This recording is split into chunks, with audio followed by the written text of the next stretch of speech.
It's December 5th, 1988, and deep in Fort Meade's underbelly, the Defense Intelligence Agency is running a psychic program called Project Sunstreak, an attempt at using psychics to see the unseen.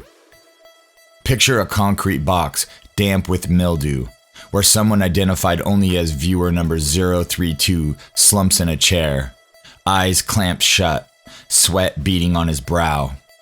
No maps, no briefing, just a handler's low growl. Go find something, anything. The room's a tomb, humming bulbs, a table scarred with cigarette burns, the faint scratch of pencil on paper.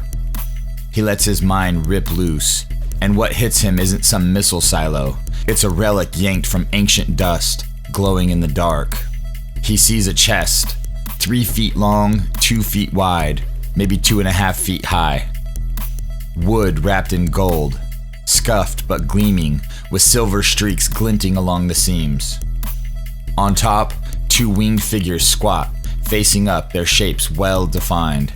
Beaked maybe, or angelic, carved with edges that catch some unseen light.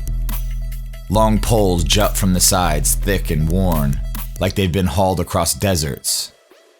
The gold's etched with swirls, faint lines he can't quite trace, and the whole thing hums, low, steady, a vibration that rattles his bones. He sketches it fast, scribbling gold, wings, poles, his hands shaking as the image burns in. It's not dead metal, it's alive, pulsing with something heavy, something old. The scene shifts. He's in a cave, walls rough and jagged, air cold and wet, dripping like a leaky faucet. The floor is stone, uneven, littered with grit that crunches underfoot. Above, it's dry, scorching, a wasteland of cracked earth and blistering sun. Somewhere in the Middle East, he guesses, though the exact location is a blur. The chest sits there, center stage, cloaked in shadow, and it's not alone. Entities, he says. Not people, not flesh, just presences. They're coiled around it, fierce, ready to torch anything that steps too close, their vibe screaming, "Keep out." The air is thick with dread, a weight that chokes. Secrets, rituals, a purpose he can only guess at. Ceremony, he mutters? Memory? Something tied to resurrection? It's overwhelming, slippery like trying to hold smoke. 45 minutes in, he's drained. Eyes snap open, pencil drops, and he's done. The handler's scribbling fades as the vision cuts out. He's left with a sketch. Box, wing, poles, a scrawl of hidden underground in the margin. The suits apparently don't bite. No choppers scramble, no shovels dig.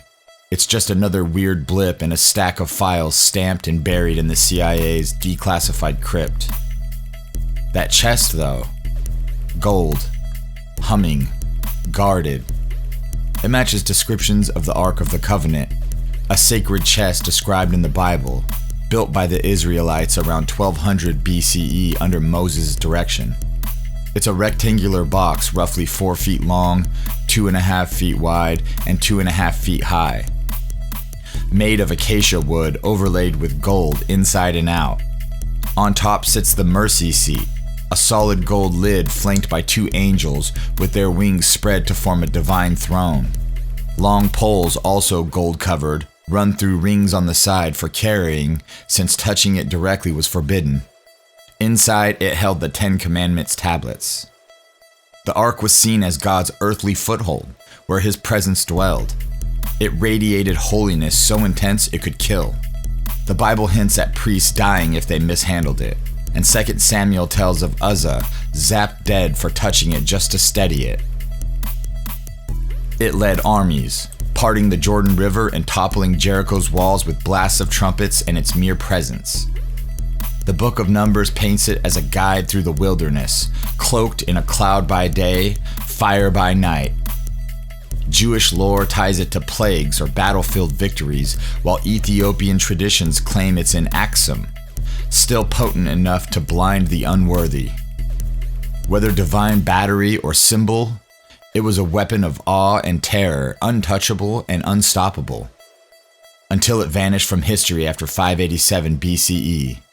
To this day, its location is a mystery. If you dig into the 2017 CIA file dump on Project Stargate, it's there, raw and unpolished. A snapshot of something they didn't dare chase. Or did they? The Stargate files, 20 million pages dumped in 2017 under FOIA, were a lot to sift through, and the bit about Project Sunstreak and the Ark was a needle in the haystack just recently gaining some attention. Sunstreak's opening act isn't about war, it's a brush with the untouchable, and it's one hell of a way to kick off the show. Project Stargate was the US government's dive into the weird world of psychic espionage, a top-secret push to turn mind power into a Cold War weapon. It kicked off in 1972 when the CIA tapped Stanford Research Institute to test remote viewing. Psychics like Pat Price and Ingo Swann described distant places with just coordinates. The goal was to spy on Soviet bases, find missing planes, and maybe outdo the USSR's rumored psychic programs, all while proving this stuff wasn't just sci-fi. It morphed over the years. Grill Flame with the Army, Sunstreak under the DIA, and finally Stargate, racking up 23 years and $20 million. SRI's brain trust, like Hal Puthoff and Russel Targ, drove the science, scoring wild hits like Price nailing a Soviet site in 1974. But in 1995, a CIA review called it too shaky for real intel, and Stargate was shut down, leaving behind a stack of declassified files and a legacy that's equal parts mind-blowing and head-scratching.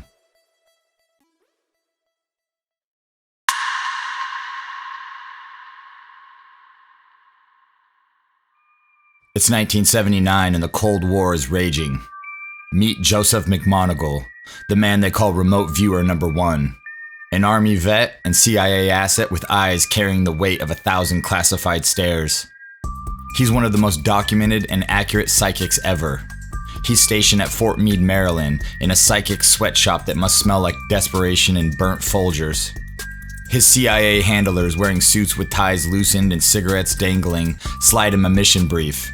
They tell him, "Joe, we need you to peek behind the Iron Curtain. Find us something big, something that'll make the Kremlin squirm." No satellites, no spy planes, just a pencil, a pad, and a brain wired for the impossible. McMoneagle sits down, leans back in a creaky chair and closes his eyes, letting his mind slip the leash. He's not guessing, not daydreaming, he's seeing, or so the story goes. He claims to see a twin-hulled submarine, a steel behemoth rising from a Soviet shipyard near the Arctic Circle, where the wind howls like a pack of wolves and the ice cracks underfoot. Cranes loom like skeletal giants, floodlights pierce the polar gloom, and a monster submarine gleams with menace.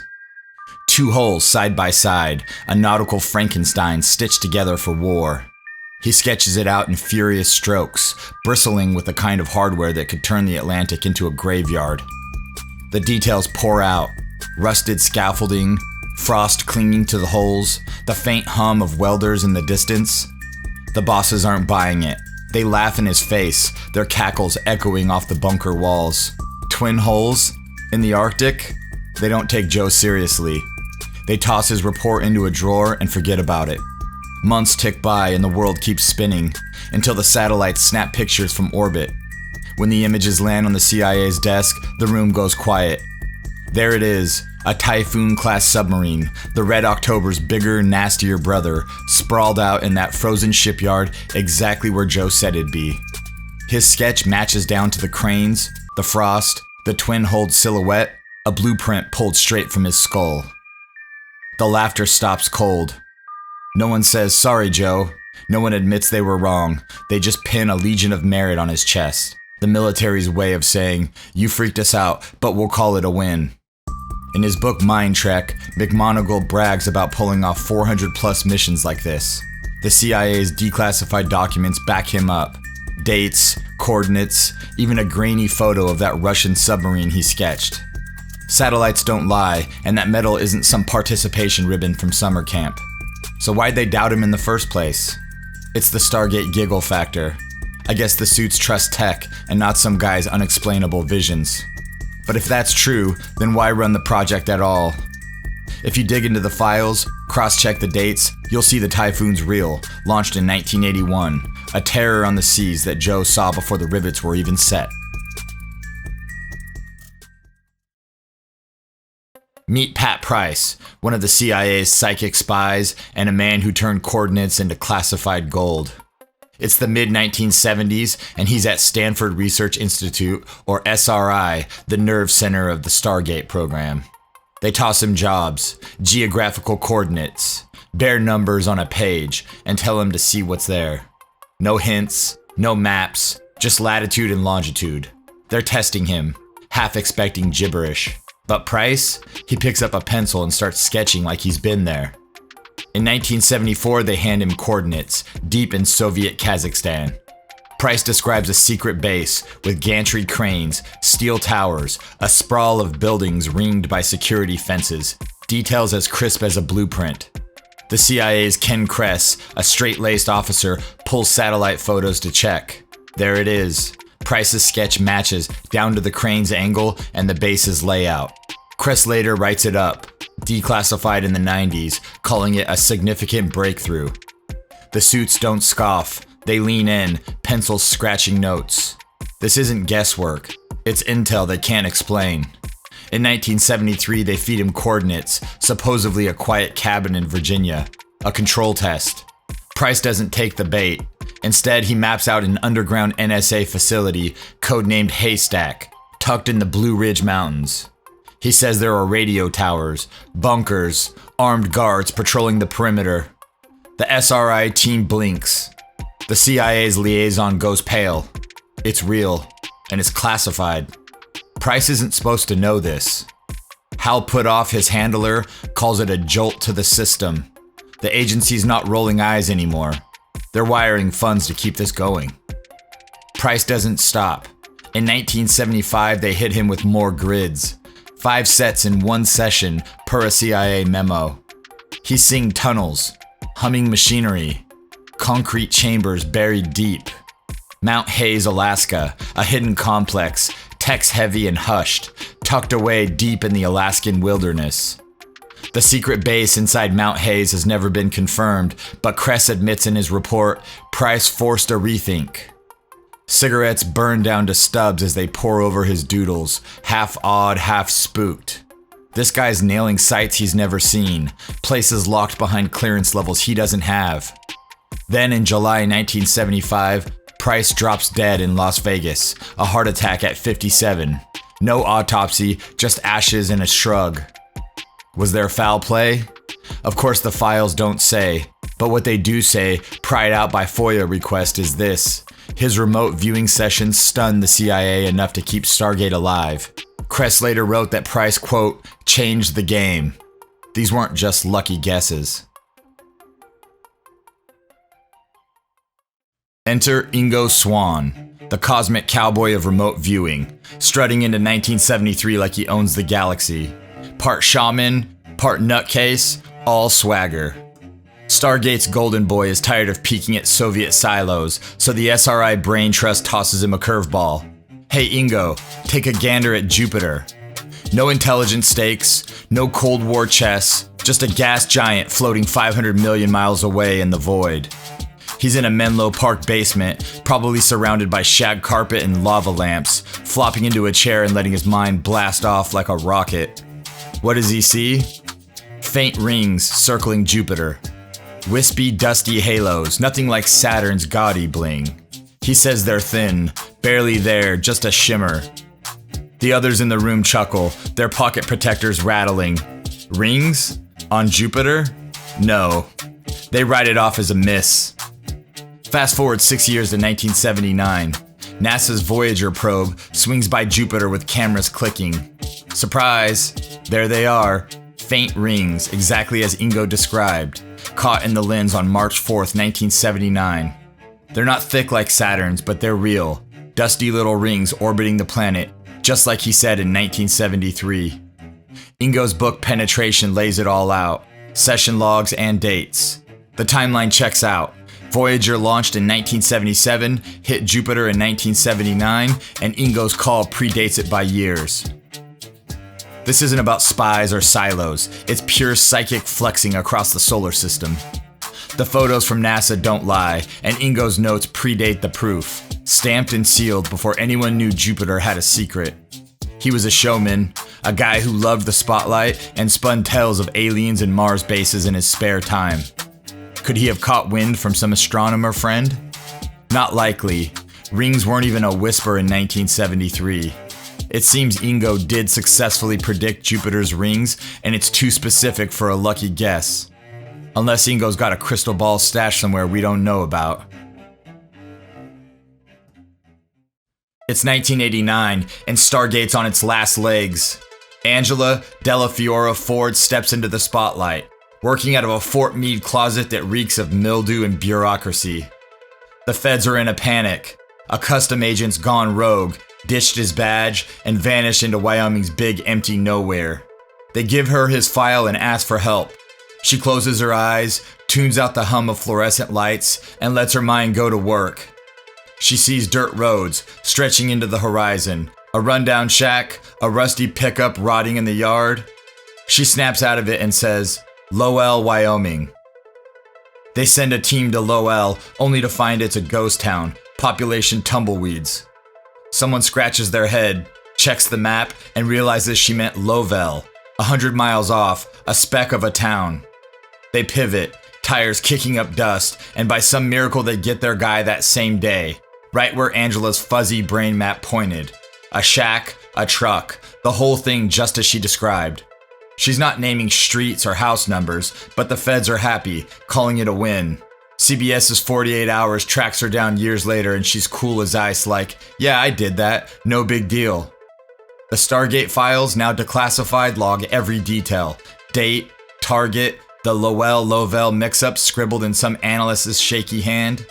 This isn't Cold War chess, it's domestic grunt work, a psychic APB that somehow stuck the landing. The arrest real, even with a 100-mile miss. It's impressive. Meet Russel Targ, Stargate's resident geek-in-chief. He isn't chasing submarines, he's mapping the mind's uncharted frontiers. It's the 1970s, and he's at Stanford Research Institute surrounded by white coats and clipboards. The setup is simple. They stick a rubber duck or some random trinket in a box, seal it tight, and tell the subject to see it with your mind. Or they toss out coordinates, asking them to describe a lighthouse in Maine 500 miles away.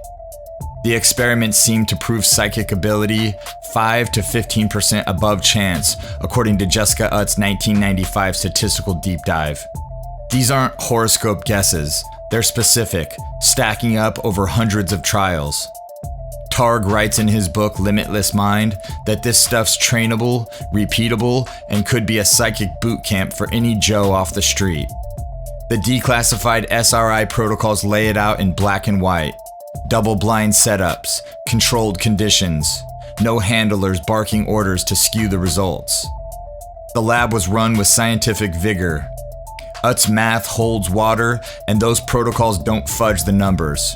But 5 to 15% above chance? It's not exactly sniper precision. It's more like a shotgun blast that sometimes hits the barn. The logs show plenty of flops alongside the wins. Targ's no flake. He's an ex-laser physicist, not some carny hustler. But the hit rate's modest enough to make you squint. It's less sexy than a submarine chase, but hard to brush off as smoke and mirrors. Meet Dean Radin, the mad scientist of the psychic world. He isn't digging up Cold War relics. He's wired up in the here and now at the Institute of Noetic Sciences. Picture this. Subjects strapped into a soundproof box, sensors clinging to their skin like leeches, measuring every twitch and bead of sweat. They're staring at blank screens waiting for something to happen, while Radin's machines hum like a spaceship on standby. Then bam! A shock image flashes, a car crash, a bloody mess, something to make your stomach lurch. But here's the kicker, their bodies react before the picture hits. Sweat spikes, hearts thump, all a few milliseconds ahead of the punch. Radin calls it presentiment. a fancy word for your gut knowing the future's about to sucker punch you. The data piles up over hundreds of runs. Skin conductance, the tech term for sweaty palms, shifts pre-event every time. Small but consistent. In Entangled Minds, Radin lays out his gospel. Telepathy's not dead, it's just sneaky, baked into us like a sixth sense on mute. This isn't about guessing lotto numbers, it's subtle, like knowing the phone's about to ring before it does. No $20 million budget, no classified bunkers, just Radin, a laptop, and a hunch that's paying off in tiny eerie increments. But those small effects, critics might say that's just noise, not signal. It could be. Labs aren't perfect, and stats can be twisted by bias. Still, his results have been replicated. Other researchers see it too. Those little preemptive twitches popping up in labs worldwide, they imply we all have psychic abilities. Meet Uri Gellar, the spoon-bending showboat with a CIA leash dangling from his neck. This is pre-Stargate, before the big bucks flowed, and they've got him locked in an SRI cage. Think padded cell meets Vegas magic show. They present him with a sealed envelope with a picture inside, say a grape cluster or a bird, and then ask him to draw it. Gellar winks, grabs a pencil, and starts sketching. Grapes, feathers, whatever's in there, piling up wins like chips at a poker table. 8 days of this, August 1973, and the suits are drooling, thinking they've struck psychic gold. Then Ray Hyman, the buzzkill shrink with a PhD in skepticism, storms in, pointing fingers and calling it all sleight of hand. Loose controls, no cuffs, just Gellar's charm and some starry-eyed researchers too dazzled to notice. The declassified documents show the goods. Gellar's drawing, test logs, Hyman's rant scribbled in the margins. It looks impressive. Grapes match grapes. Birds match birds. The sketches are real, the tests happened, and Uri Gellar made a strong impression. Across the Iron Curtain, the Soviets are knee-deep in their psychotronic studies, running from the 1960s to the 80s. Nina Kulagina's the star, steely gaze, hair pulled back tight, staring at a glass on a table until it scoots across like a scared cat. The film rolls shaky and gray, matches twitch, spoons wobble, all with the KGB monitoring. Labs hum with telepathy experiments, psychokinesis trials, and rumors of brain-zapping rays. 60 million rubles a year by 1970, ballooning to 300 by 1975. The CIA's peeking through Stargate's keyhole, sweating a psychic gap while Uncle Sam scrambles to catch up. Was she using wires? Magnets? A good old-fashioned con? It's possible, and the Soviets loved propaganda. Still, the paranoia was real. It's what birthed Stargate. A $20 million counterpunch to Soviet psychics. Then there's Lieutenant Colonel Wayne McDonnell, Army Intelligence. In 1983, he presented a report that's less Stargate and more sci-fi acid trip. Analysis and assessment of gateway process.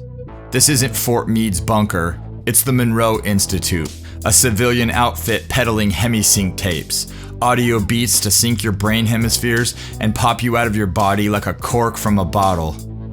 McDonnell's not just talking remote viewing, he's pitching telepathy, time travel, even chats with non-physical entities like a cosmic conference call. He claims soldiers trained on this could see Soviet silos and even peek into the future. One soldier, he writes, views a missile silo, coordinates handed over, sketch drawn, and was later matched by recon photos down to the silo's rusted hatches. Another sees a future attack on a US base, tanks rolling, smoke rising, but no date, no location.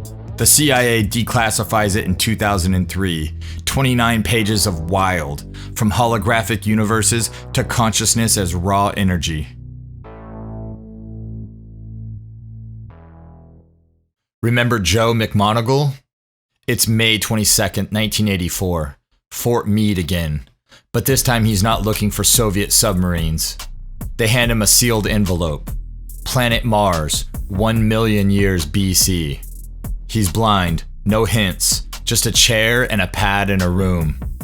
He zones out, and what he described was wild. McMoneagle saw a barren, dusty landscape, lashed by violent storms. Looming out of the haze, a massive pyramid.